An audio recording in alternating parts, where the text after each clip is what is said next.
नमस्कार विद्यार्थी मित्रांनो, आज आपण भिन्नछेद अपूर्णांकाची बेरीज व वजाबाकी बघणार आहोत। समान छेद असणाऱ्या अपूर्णांकाची बेरीज वजाबाकी आपण बघितलेली आहे। छेद जर समान असतील तर आपण वरच्या अंशांशाची आपण बेरीज किंवा वजाबाकी करतो आणि छेद जसा आहे तसाच करतो। आता इथे बघा 7/8 अधिक 9/2 हा दोघांचाही छेद हा भिन्न आहे। छेद जर भिन्न असतील तर त्यांचा छेद समान करायचा। छेद समान कसा करायचा बघा, हा 2 हा 8च्या पाड्यामध्ये आहे म्हणून 7/8 जसा आहे तसा ठेवला अधिक 9×4 आणि 2×4 केलं। याला गुणिले 4 करण्याचं कारण काय, 2×4 केलं तर याचा छेद 8 येतोय आणि याचा छेद ऑलरेडी 8 आहे म्हणून या दोघांचा छेद काय होतोय, समान होतोय।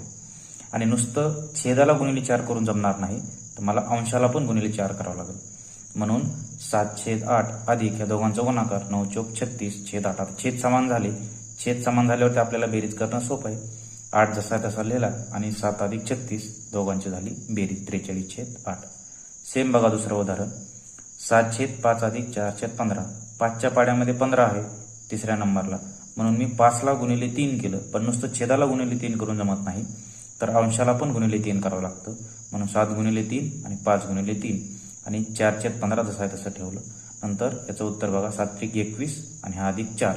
आता छेद दोन्हीचे समान झाले 15, छेद समान झाले की आपण अंशांशाची बेरीज करतो। 21 अधिक 4 25/15। 25/15ला तुम्ही अजून संक्षिप्त रूप देऊ शकता। याला कितीला भाग जाईल, 5चा भाग जाईल। 5×3 = 15 आणि 5×5 = 25 म्हणजे 5/3 याचं संक्षिप्त रूप झालं। आता हे बघा 5/3 अधिक 7/4। आता या उदाहरणामध्ये 3ला आणि 4ला दोघांच्या पाड्यामध्ये 12 आहे म्हणजे 3ला गुणिले 4 करावं लागेल आणि 4ला गुणिले 3 करावं लागेल, हे 2 वेळेस करावं लागेल।